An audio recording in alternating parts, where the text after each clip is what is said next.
If you really want to understand critical race theory, you have to go back in time. Their mission was to reestablish white domination, and they did that by monitoring every book in every classroom in the South. From the African American Policy Forum, I'm your host, Kimberly Crenshaw. This is the United States of Amnesia, a mini-series explaining what CRT really is and what our reaction to it says about America's future. Available wherever you get your podcasts. The 1992 Los Angeles Uprising, the Cambodian genocide, Japanese American incarceration.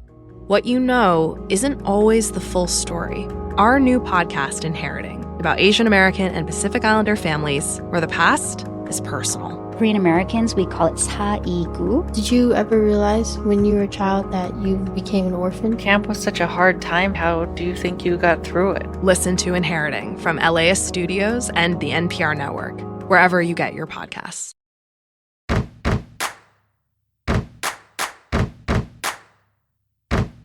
Hello and welcome to Immigrantly, an unapologetically intersectional podcast. I'm Sadia Khan. Today I am speaking with Mila Atmos, the host of the Future Hindsight podcast. Known for her profound insights into civic engagement and democratic participation, Mila has spent years amplifying the voices of changemakers and thought leaders who shape our society. But who is Mila beyond the microphone? Our interview today delves into lesser-known facets of her life and career. Did you know Mila was born in Indonesia and raised in Germany before moving to the US? She, like me, started her podcast journey after the 2016 elections. Before podcasting, Mila had this diverse career, including her time at Wall Street and a significant role at Sesame Street, where she helped launch a version of the show in Indonesia. And I can't wait to hear more about different dimensions of her work, career, and personal life. So without further ado, let's get started.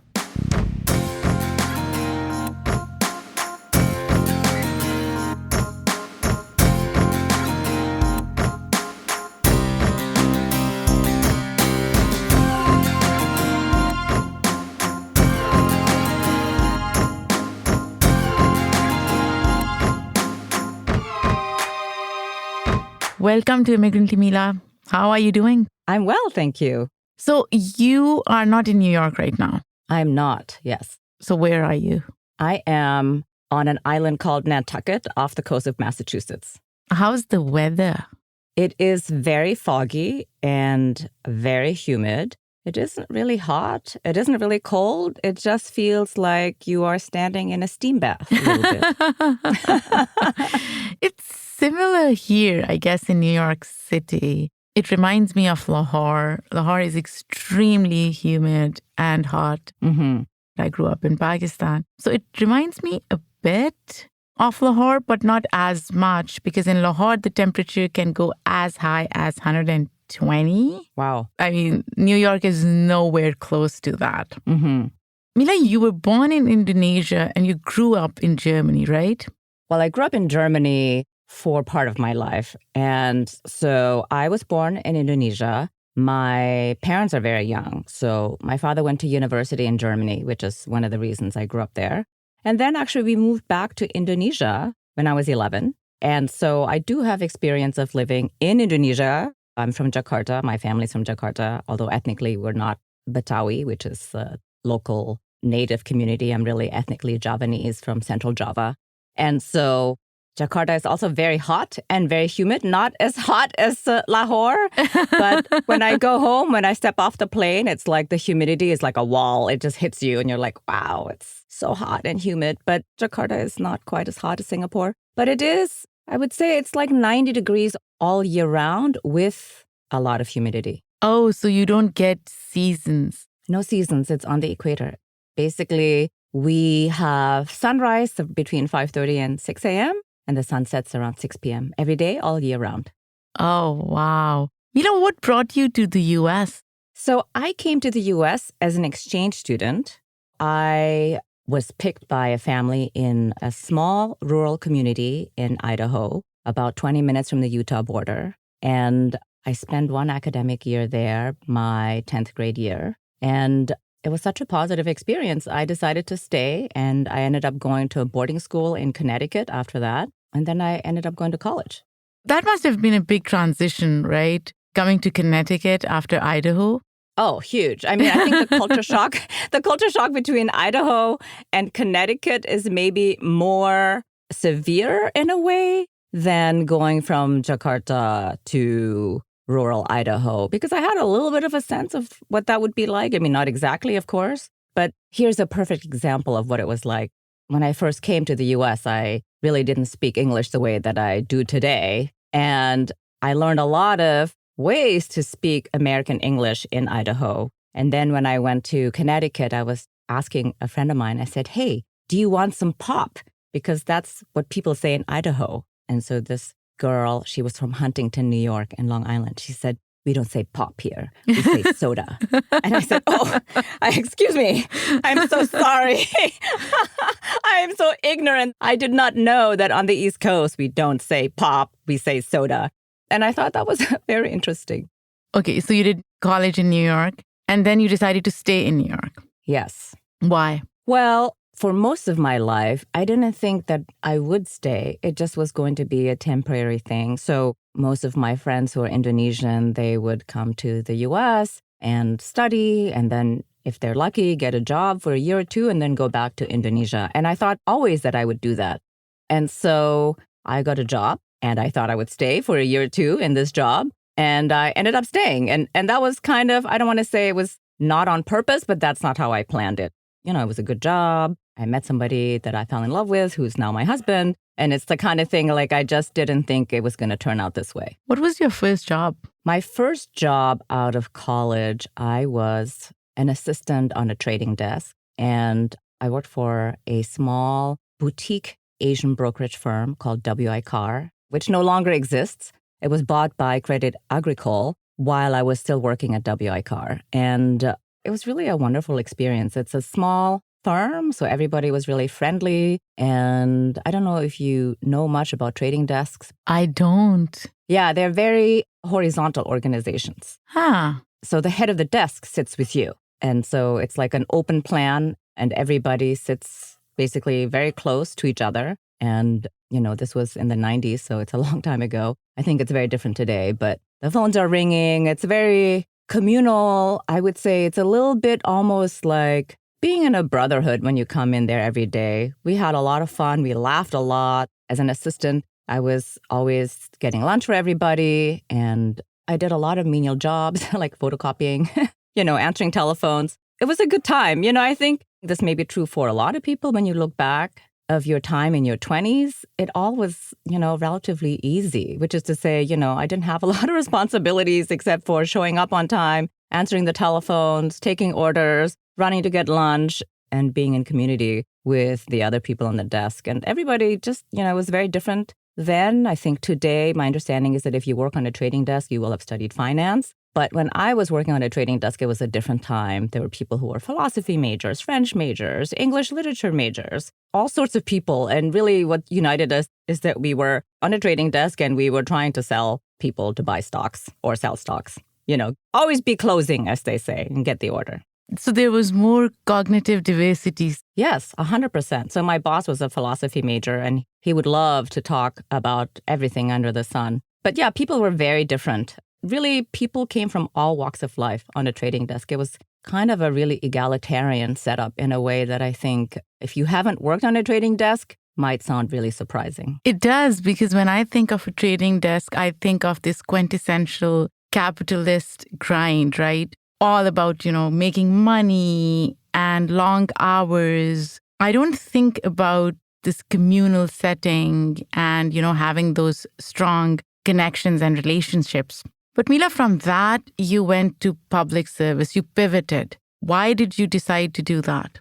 So on September 11th, I was sitting on a desk. We always had CNBC on, of course. My desk mate, the person who sat to my right, was talking to somebody who was working inside the World Trade Center. And she said, "Oh, there's a big bang. I think a bomb went off." And I was living in New York in 1993. I was in college. And that's when there was a bombing inside the World Trade Center in the parking garage downstairs. And I said to my desk mate, I said, tell her she must leave right now. Tell her to leave right now.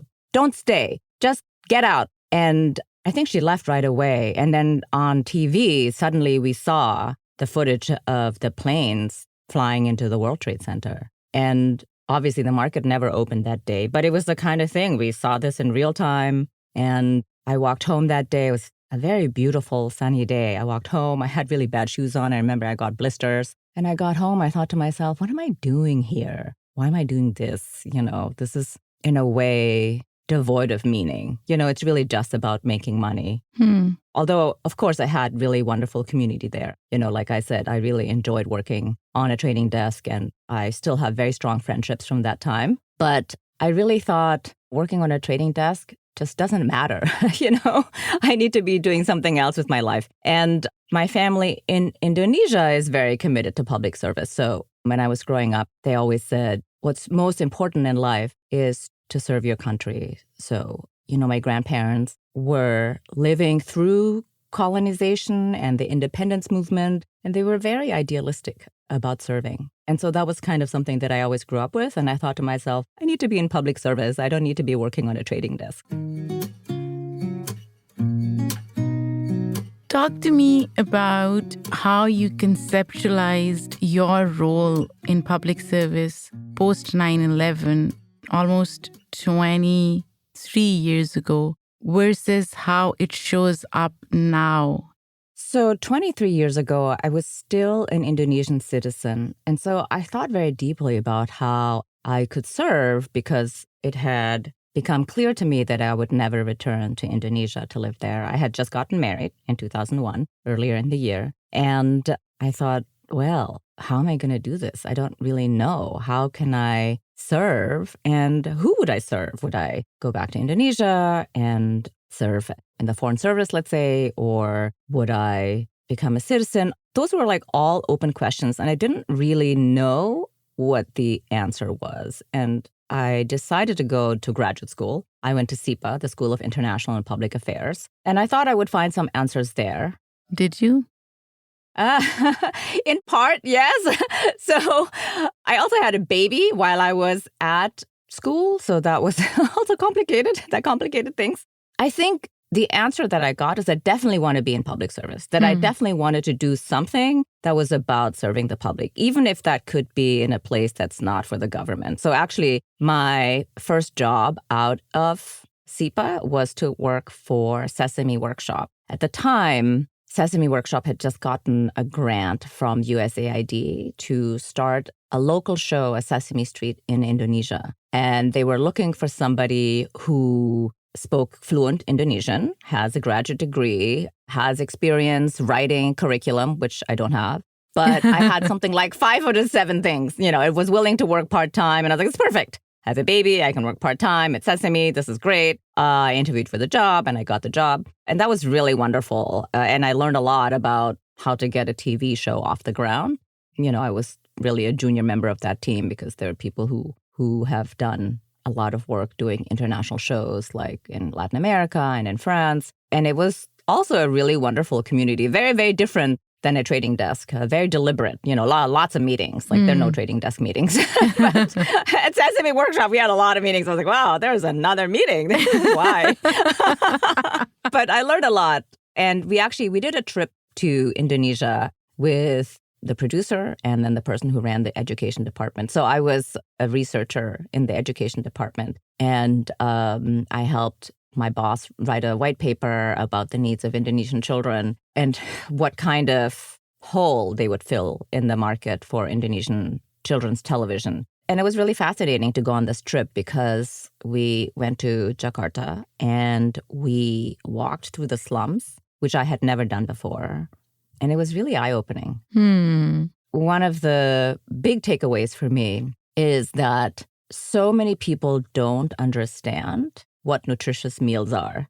And so obviously in the slums, they don't have a lot of money. And you could see little children basically having the equivalent of Cheetos as lunch. And I had never seen that firsthand. It's very different to hear about it or to read about it, but to actually see it. And I thought, yeah, this is a problem. This is a big problem. And Indonesia actually has this really extensive program for public health that is community-based, where you come in and young mothers get their babies vaccinated and weighed on a monthly basis. And they get actually education for how to feed their children nutritious meals. But I think in the slums, that's less accessible than in the villages, in the rural areas, because they don't have that kind of same community, because it's like a makeshift community, right? It's not recognized really by the municipality, so they don't have the same kind of resources. And I thought to myself, wow, this is really fascinating, to see firsthand, and also really devastating, because obviously you cannot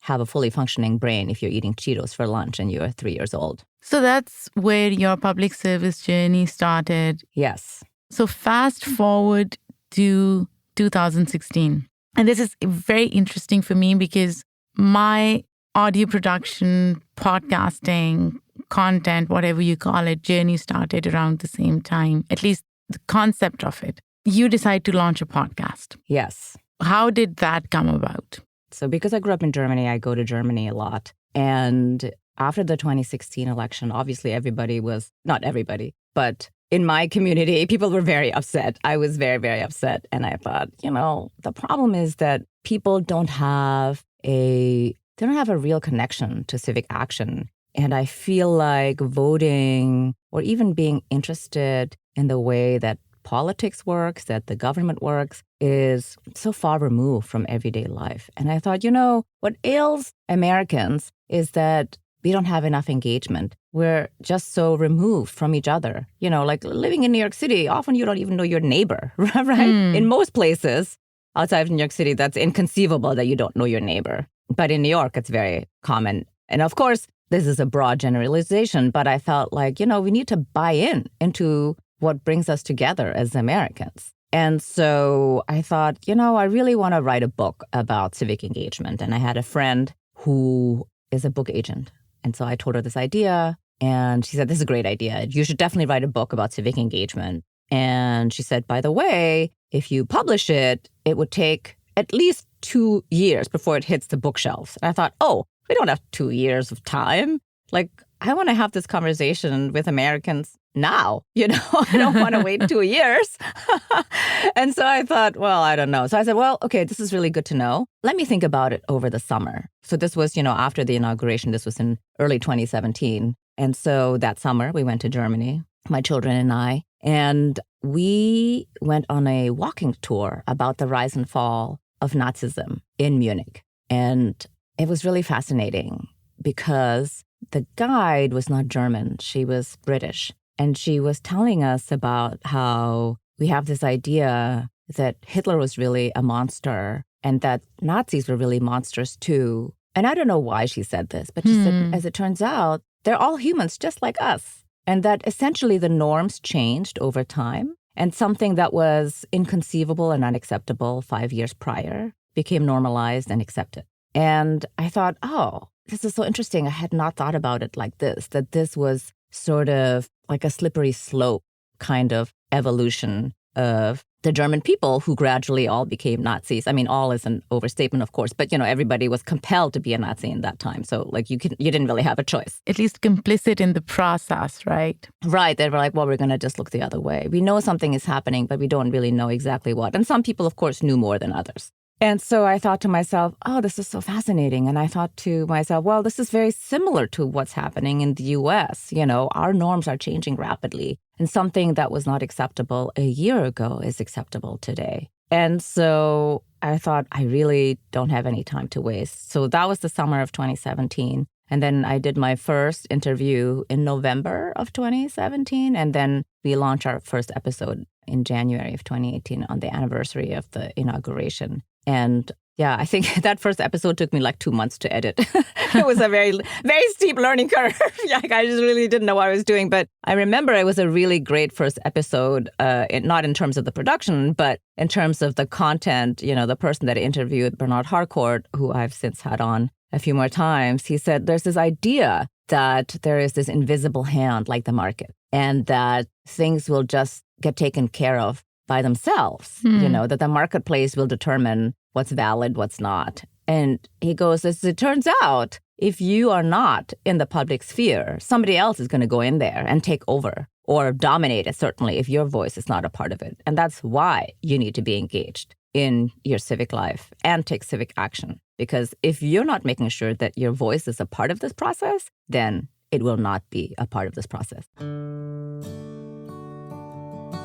So, Mila, you talk about these big ideas on your podcast that are then synthesized into actionable items, right? Right. Walk me through that process. Give me an example of an idea that's then converted into actionable items through these conversations. I think in this current climate of still very heated debates about what schools should teach, how schools should get funded, I think an easy example is actually attending a school board meeting. Because a lot of people are saying you need to run for school board. And I think that's a big lift for most people. One of the other premises that I had when I started the podcast was that there must be something that people can do between voting and running for office. Because a lot of people after the 2016 election said, well, I already voted and it, quote, didn't work. So do I need to run for office next? And I thought, no, there must be something. There must be so many things you could do. And that was true. There's so many things you could do. And so when it comes to school boards, there's this idea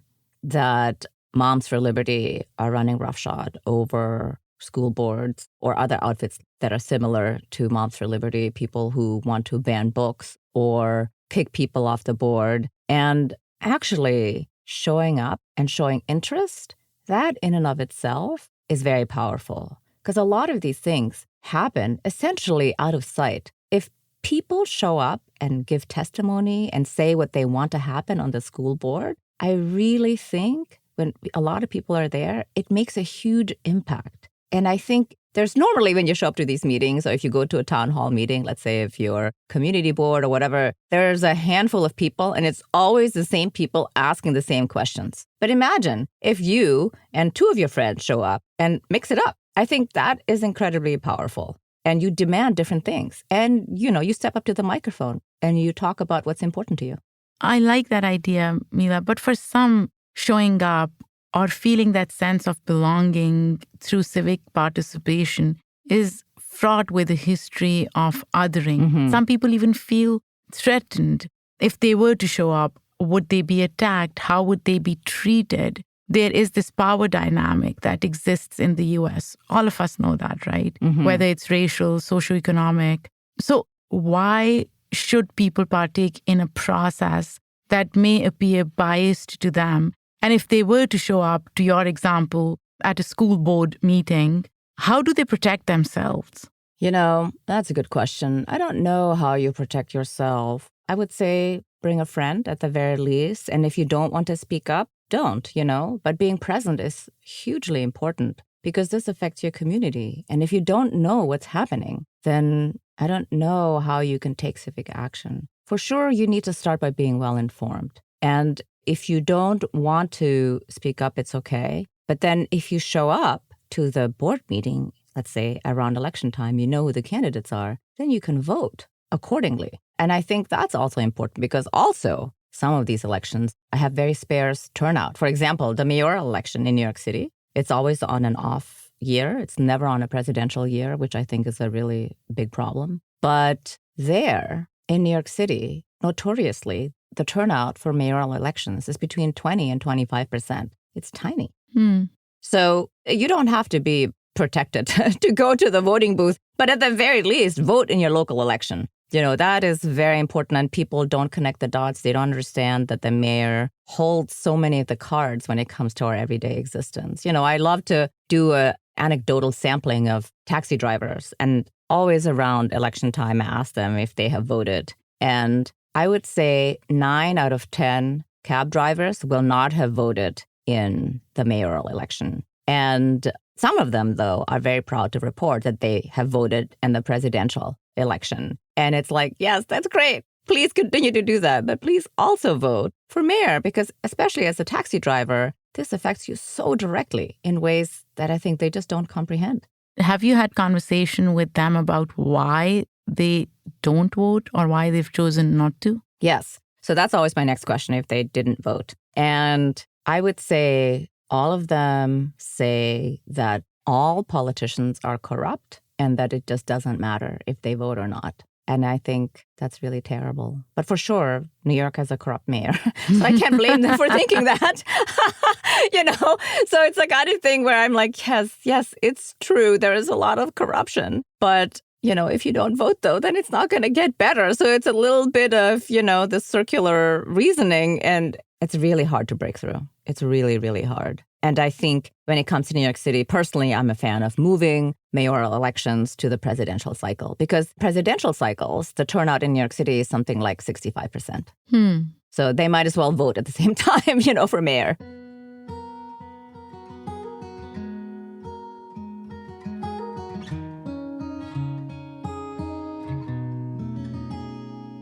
What role do you believe technology plays in shaping the future of civic participation? Have you seen any big changes happening due to technology? I don't know exactly how it could do that, but I've been thinking about, I think what we need to do is have like a fun game or app that talks about civic action. And I also think that when it comes to technology, we definitely should have automatic voter registration across the country because technology can do that. If they can send us our tax bill and tell us that we didn't pay our taxes correctly, they can definitely automatically register us. It's not a secret who we are. There are records of us from the day that we are born in this country. If you have a birth certificate, we know when you turn 18, So it's the kind of thing like, okay, maybe you moved or whatever. But like if you were in school, every high schooler, if you don't want to do automatic voter registration, I think you should have a huge voter drive when you turn 18. There are so many ways that you could do this, but automatic voter registration, that's the perfect example of technology getting us there because that is one of the biggest hurdles to voting is that people are not registered. You really think that is the hurdle? Because sometimes I feel it's also disillusionment with the choices that they have and the process itself, because the democratic process in the US is not as democratic as we would like to think, right? You think about super PACs and you think about lobbying and gerrymandering, and then you're like, it's not fair. It's not as democratic. So why should I just go and vote? Because nothing is going to change.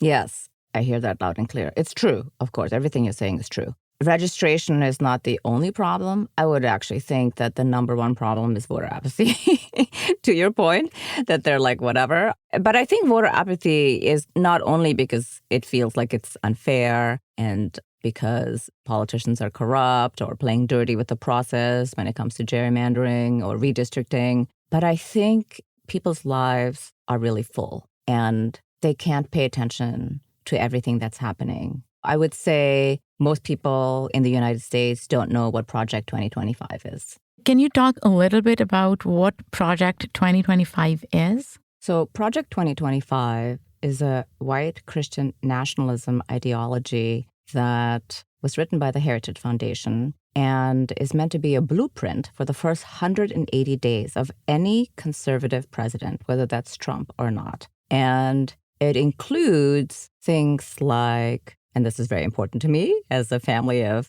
people who have served in public service, that basically they would fire all public service employees unless they are partisans and only hire partisans. And that is so that they can implement their agenda of, for example, making this a white Christian nation. And I think that's terrifying for somebody who is neither white nor Christian.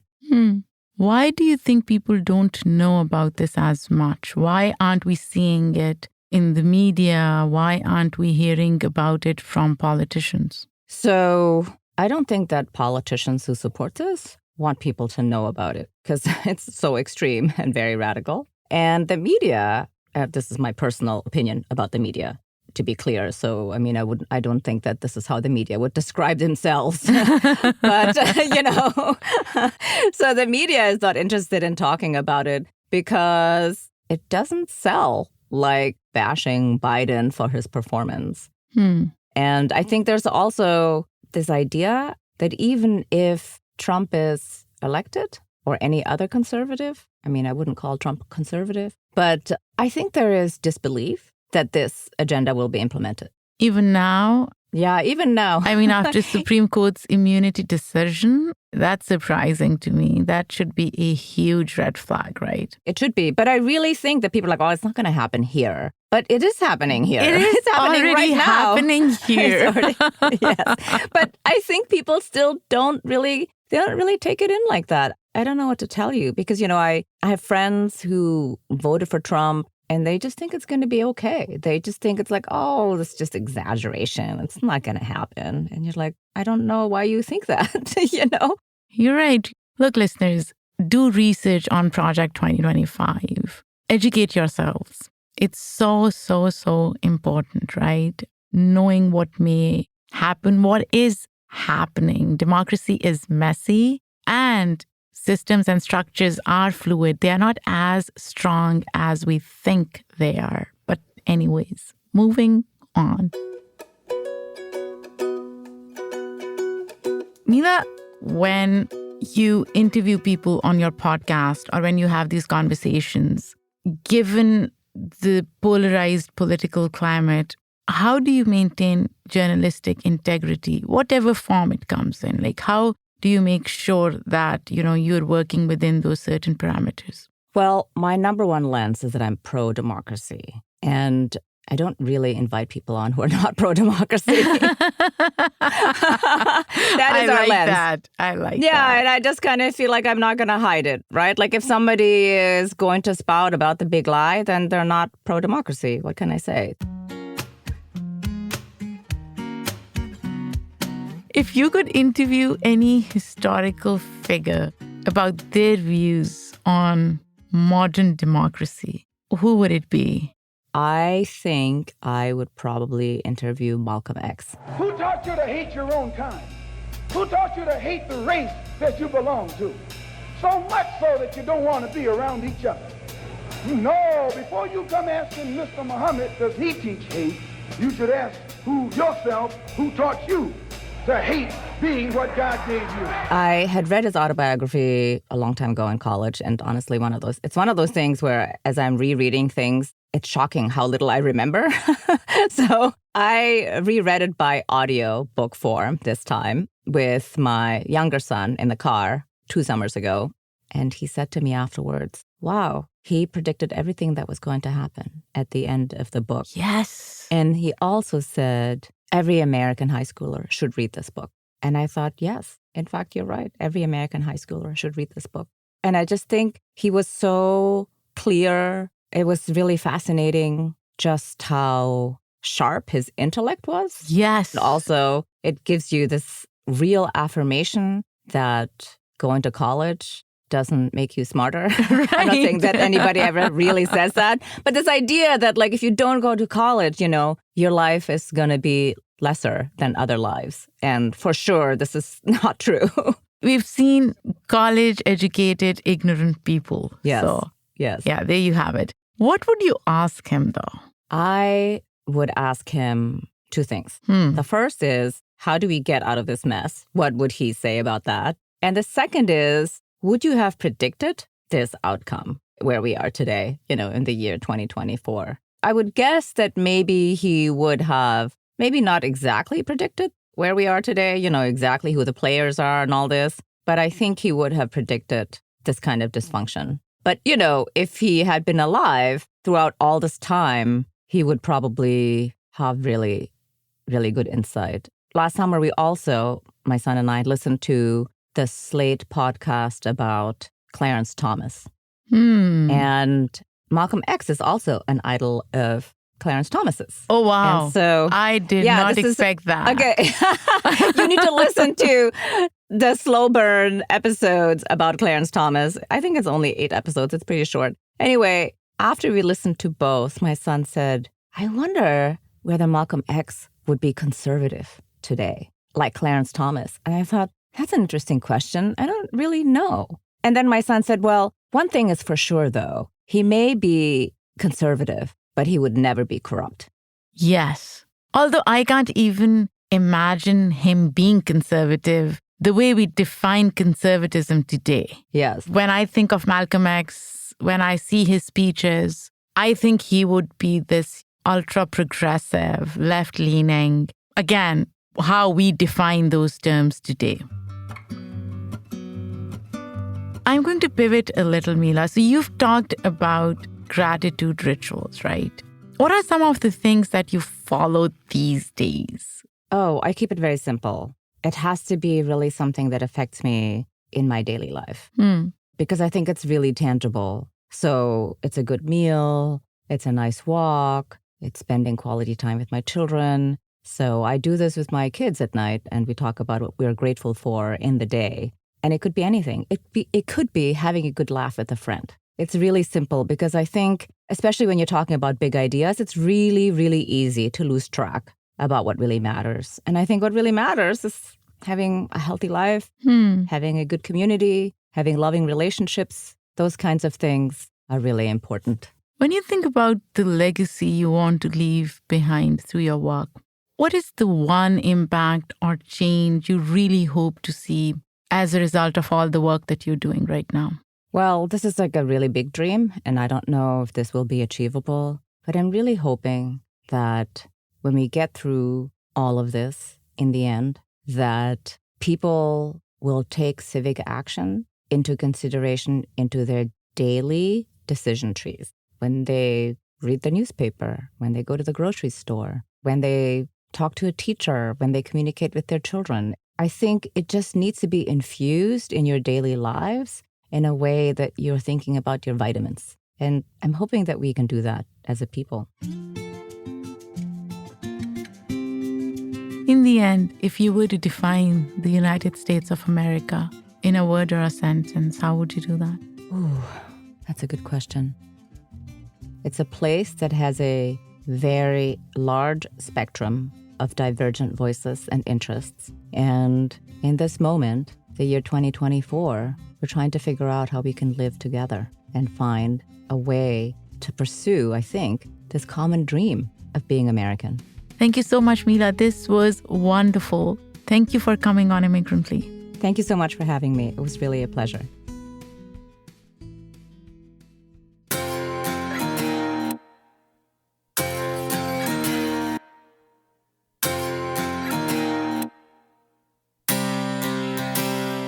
So, full disclosure, I did not know about Project 2025 until a few days ago. And when I learned about it, I was completely freaked out. So as I said during the interview, it's so important to educate ourselves. And look, democracy is messy. Systems and structures can change. What's important is how we partake in this process. And believe you me, I know, I hear all of you when you see what's out there, what the choices are, and those choices are not perfect. I've been of the same mindset.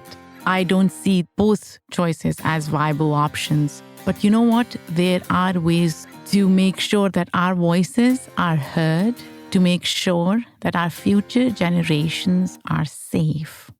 This episode was produced by me, Sadia Khan, written by me. The editorial review is done by Shay Yu. Our sound designer and editor is Hazik Ahmed Farid. Our theme music is done by Simon Hutchinson. Other music by Epidemic Sound. A huge shout out to CDM Studios, where we've been recording episodes for the last 5 years. Come back next week when we have another incredible conversation for all of you. Take care, be safe, and be informed.